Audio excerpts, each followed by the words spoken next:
Movie के start में हम एक छोटी बच्ची को देखते हैं और हम देख सकते हैं कि वो किसी छोटे से चैम्बर में मौजूद है जिसकी वॉल सीमेंट की बनी है। कुछ देर में उस बच्ची को होश आता है और वो खुद को उस जगह देखकर घबरा जाती है और मदद की आवाज देती है, मगर उसकी आवाज सुनने वाला कोई नहीं था। इतने में उस चैम्बर में सीमेंट भरने लगता है और वो बच्ची बहुत रोती है, बहुत चिल्लाती है, मगर उसकी आवाज सुनने वाला कोई नहीं था। थोड़ी ही देर में चैम्बर पूरी तरह सीमेंट से भर जाता है और बच्ची वहीं पर दफन हो जाती है। इसके बाद सीन 15 साल बाद दिखाया गया है। हम मूवी में मेन कैरेक्टर सैम को देखते हैं। सैम काफी इंटेलिजेंट और ब्राइट स्टूडेंट है। रिसेंटली इसने ग्रेजुएशन कंप्लीट किया। सैम काफी अमीर घराने से है और उसके डैड बड़ी कंपनी के मालिक हैं। उसके डैड उसे अपनी कंपनी में जॉब की ऑफर करते हैं। सैम को एक पुरानी बिल्डिंग का प्रोजेक्ट देते हैं उस बिल्डिंग को गिराने का। अगर उसमें सक्सेसफुल हो गई तो इसके डैड उसे अपनी कंपनी में पार्टनरशिप देंगे। सैम इस बात से काफी खुश हो जाती है क्योंकि ये उसका ड्रीम भी था। अब अगले दिन वो साइट पर पहुंच जाती है। सैम एक इंजीनियर भी है और उसे ये बिल्डिंग देखकर सब कुछ प्लान करना था, इसीलिए वो बाकी वर्कर से पहले ही एग्जामिन करने साइट पर आ जाती है। ये बिल्डिंग हालांकि काफी पुरानी हो चुकी है, मगर इसका आर्किटेक्चर देखकर वो हैरान होती है क्योंकि बिल्डिंग काफी खूबसूरत थी और ये सोचती है इसे काफी महारत लगी होगी इसे बनाने में। असल में ये बिल्डिंग जोसेफ नाम के किसी आदमी ने बनाई थी। सैम सोचती है कि जोसेफ जरूर ही कोई जीनियस होगा, वरना ऐसी जगह पर ऐसे बिल्डिंग बनाना नामुमकिन है क्योंकि ये एरिया इतना डेवलप नहीं है और यहाँ पर तो फोन का नेटवर्क भी नहीं आते। सैम जब अंदर आती है तो इसकी मुलाकात होती है एक औरत और उसके बेटे जिमी से, जो इस बिल्डिंग के केयर टेकर है और इसका बेटा जिमी है। वो केयर टेकर सैम को उसका रूम बताती है और जिमी सैम को उसका रूम दिखाने चला जाता है। यहाँ केयर टेकर सैम को कुछ बिल्डिंग की वैल्यूज और रूल्स बताती है। उसे कुछ भी करके 8 फ्लोर पर नहीं जाना, वो जोसेफ आर्किटेक्चर का रूम है, और सेकंड उसे कभी टेरेस पर नहीं जाना। सैम पहले ही इस बिल्डिंग के काफी इम्प्रेस हो गई थी, मगर यहाँ उसे काफी अजीब भी लगता था। जैसे जब वो कॉरिडोर से गुजरती है तो उसको बहुत ही अजीबो गरीब आवाजें सुनाई देती हैं। सैम शुरू में इस बात को इग्नोर करती है, लेकिन बाद में उसे शॉवर लेते वक्त एक बच्ची की आवाज सुनाई देती है। ऐसा लगता है कि जैसे उससे कोई बात करना चाहती है। रात को जब केयर टेकर खाना देने आती है तो सैम उससे पूछती है कि इस घर में कितने लोग हैं, तो केयर टेकर बताती है सिर्फ 4 और बाकी सारे वर्कर पहले ही जा चुके हैं। कुछ अपार्टमेंट्स के लोग तो अपना सामान छोड़कर ही भाग गए थे क्योंकि बिल्डिंग के राज जानने के बाद किसी की भी इस बिल्डिंग में रुकने की हिम्मत नहीं हुई। इस बात पर सैम थोड़ा हैरान हो जाती है कि ऐसा कौन सा राज है इस बिल्डिंग का।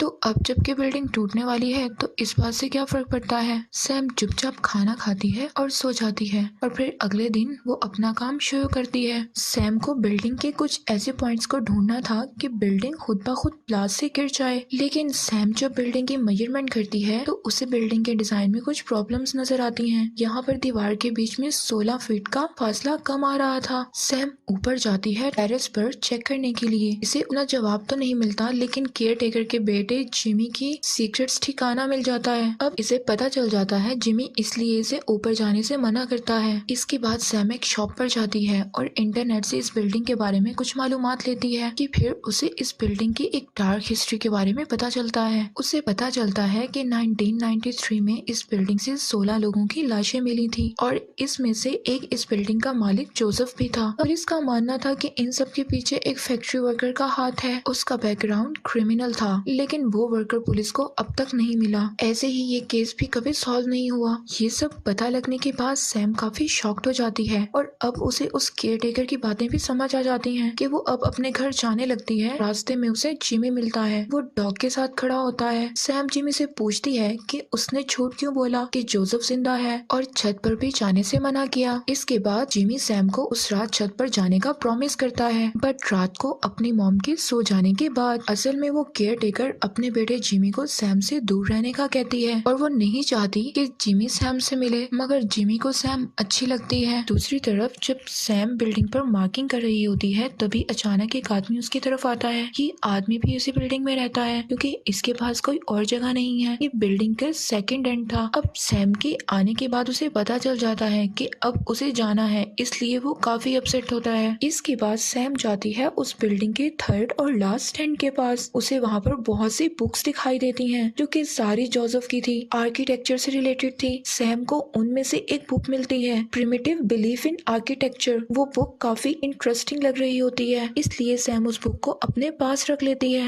रात को जब वो बुक को पढ़ती है तो उसे काफी इंटरेस्टिंग चीजों के बारे में पता चलता है। यहाँ किसी इजिप्शियन प्रैक्टिस के बारे में पता चलता है। कहा जाता है कि बिल्डिंग बनाते हुए ह्यूमन सेक्रीफाइस करते थे।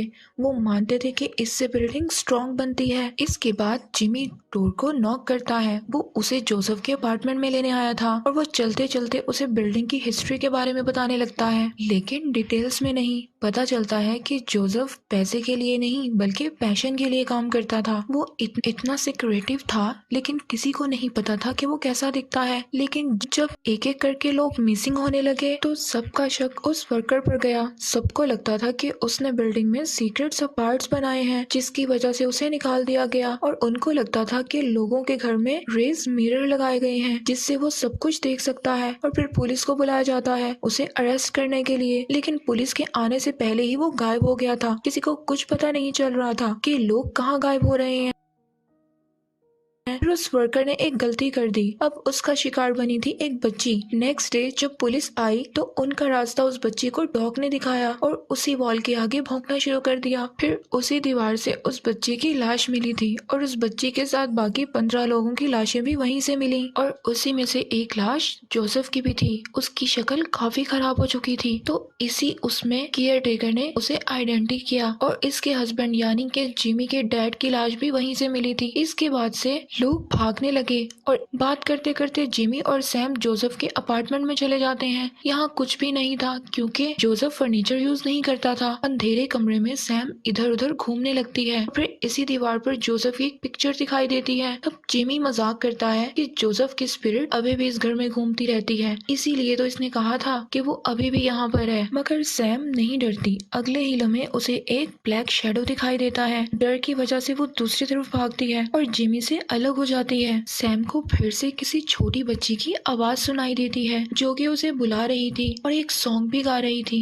अब सैम की हालत काफी खराब हो चुकी थी, वो सेंसलेस होने वाली थी। तभी यहाँ पर जिमी उसका फर्स्ट एड करता है, लेकिन उसके इरादे कुछ खराब थे। वो सैम के साथ बदतमीजी करने की कोशिश करता है। इस वक्त सैम उसे डांट कर भगा देती है, मगर उसके जाने के बाद वो घर को देखने लगती है। इसी घर में छोटी बच्ची यानी कि जोली रहती थी। अचानक सैम को लगता है कि छोटी बच्ची उसको कुछ कहना चाहती है। फिर सैम सो जाती है। यहाँ पर उसको एक ड्रीम आता है, उसे दीवार से खून आता हुआ दिखाई देता है। जब वो चेक करने आती है तभी वो दीवार उसको अपने अंदर खींच लेती है, बिल्कुल उस छोटी बच्ची की तरह। उसे भी जिंदा दफनाया गया था। सैम फौरन उस सफोकेशन और स्ट्रगल को महसूस करती है। इसके बाद ऐसे एक्सपीरियंस से वो काफी डर जाती है। जब उसकी आंख खुलती है तो इसके रूम की दीवार पर क्रॉस का निशान नजर आता है। इसका मतलब कोई यहाँ पर आया था, पर कौन और कैसे? इसके बाद उसका फ्रेंड आता है उसे सरप्राइज देने के लिए, जिसे देखकर सैम बहुत खुश हो जाती है। वो अपने फ्रेंड को 8th फ्लोर पर दिखाने के लिए लेकर जाती है। जोसेफ का अपार्टमेंट खुला देखकर वो लोग इसके अपार्टमेंट में चले जाते हैं। वहाँ पर केयर टेकर भी होती है और जाते हुए डोर क्लोज कर देती है। ये लोग यहीं पर लॉक हो जाते हैं। तभी सैम को याद आता है कि जिमी ने कहा था कि यहाँ पर एक सीक्रेट पैसेज है, तो वो साइन ढूंढने लग जाती है। तभी उसे एक विंडो नजर आने लगती है जो कि ग्राउंड फ्लोर तक जाती है, ये गार्बेज रूम तक। तभी वो देखती है कि वहाँ पर कुछ होल सा बना हुआ है जिससे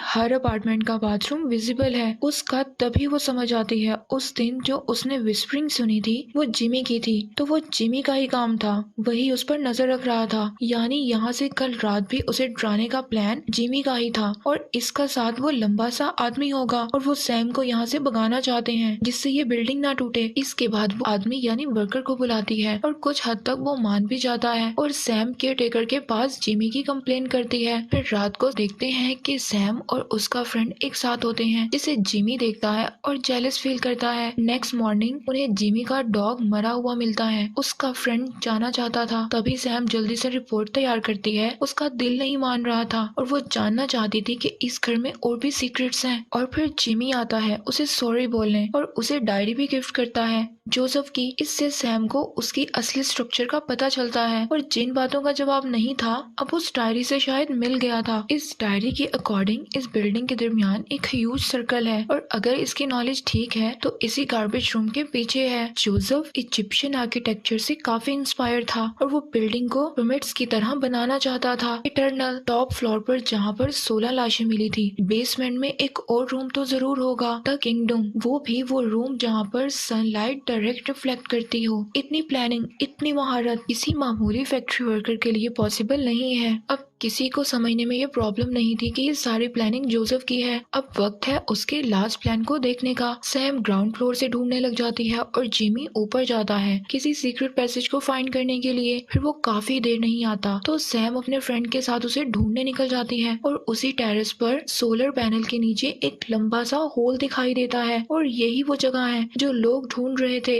लेकिन जिमी दिखाई नहीं दे रहा था। तभी उसकी आवाज आती है नीचे से कि मुझे चोट लगी है और वो खुद नहीं आ सकता। तभी सैम अपने फ्रेंड को रस्सी पकड़ाकर होल में चली जाती है। जब वो थोड़ा सा नीचे आती है तभी कोई तीर मारकर उसके फ्रेंड का खून कर देता है और इसकी लाश सैम के ऊपर गिर जाती है। सैम बेहोश होकर नीचे गिर जाती है। कुछ देर बाद वो होश में आती है तो वो अपने आप को गड्ढे में पाती है एक स्ट्रेंजर के साथ। वो उसे कहता है कि जिमी ने तुम्हें बंदी बनाया है, वो अपने आप से तुम्हें दूर नहीं जाने दे सकता। उसे हमेशा से पहले ही सीक्रेट पैसेजेस के बारे में पता था, उसने डायरी पर तो सब कुछ लिखा था। सैम नहीं समझ पाती इस आदमी को इतना सब कुछ कैसे पता था।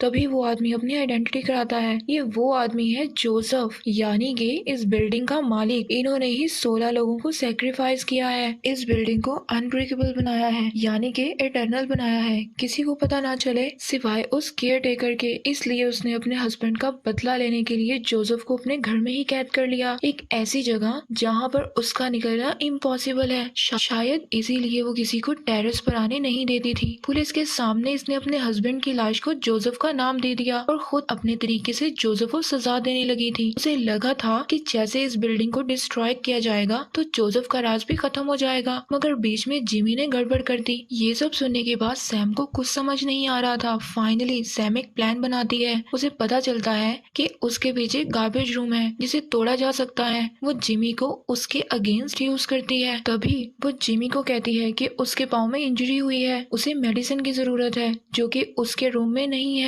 जिमी उसे वो मेडिसिन ला कर देता है। सेम उससे एक ब्लास्ट करती है। उस छोटे से धमाके से दीवार तो नहीं टूटती, लेकिन केयर टेकर को उसे अपने बेटे जिमी के प्लान के बारे में पता चल जाता है। वो उसे बहुत डांटती है, लेकिन सैम को उसे बाहर निकालने से मना कर देती है क्योंकि जोसेफ के बारे में सैम को सब कुछ पता चल गया था जो कि इन्होंने 15 सालों से छुपा कर रखा था। इसीलिए अब उसे जोसेफ के साथ ही मरना होगा। जिमी सैम की बनाई हुई रिपोर्ट उसके ऑफिस भेज देता है और उसकी कार को लेक में फेंक देता है ताकि कोई उसे ट्रेस ना कर सके। दूसरी तरफ सैम काफी डर चुकी थी। वो जिमी से रिक्वेस्ट करती है कि उसे बचा ले, लेकिन जिमी अपनी माँ के अगेंस्ट नहीं जाना चाहता। वो जोसेफ से हेल्प मांगती है मगर वो किसी और काम में ही बिजी था। सैम ये देखना चाहती है कि कहीं ये इसे तो नहीं मारना चाहता, लेकिन जोसेफ कहता है कि ये उसकी कब्र है और वो बिल्डिंग में अपने आप को सेक्रीफाइस करना चाहता है। इसके बाद इसकी बिल्डिंग इटर्नल बन जाएगी। वो उसे मारने का काम सैम को ही करना होगा।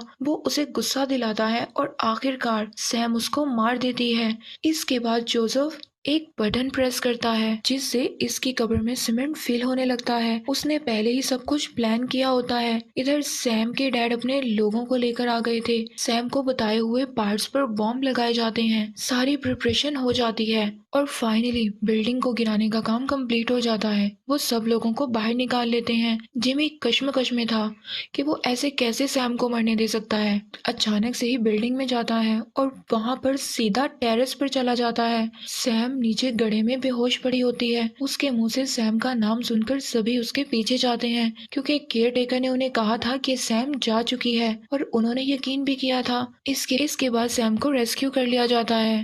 तब तक जिमी अब समझ जाता है कि वो फंस चुका है, उसे जेल नहीं जाना था, इसीलिए वो उसी गड्ढे में कूदकर सुसाइड कर लेता है। इसके बाद उसकी माँ को अरेस्ट किया जाता है और सैम को हॉस्पिटलाइज किया जाता है और बिल्डिंग की डिमोलिंग को पोस्टपोन कर दिया जाता है। और जब तक इस बिल्डिंग को तब तक नहीं गिराया जाएगा जब तक जोसेफ के बारे में कुछ पता ना चल जाए, क्योंकि ये बिल्डिंग उसी का मास्टरपीस है, उसी की बिल्डिंग आज तक नहीं गिरी। कुछ तो बात है इस बिल्डिंग में कि उसने बिल्डिंग बनाते हुए ऐसा क्या किया। और यहीं पर ये मूवी एंड हो जाती है।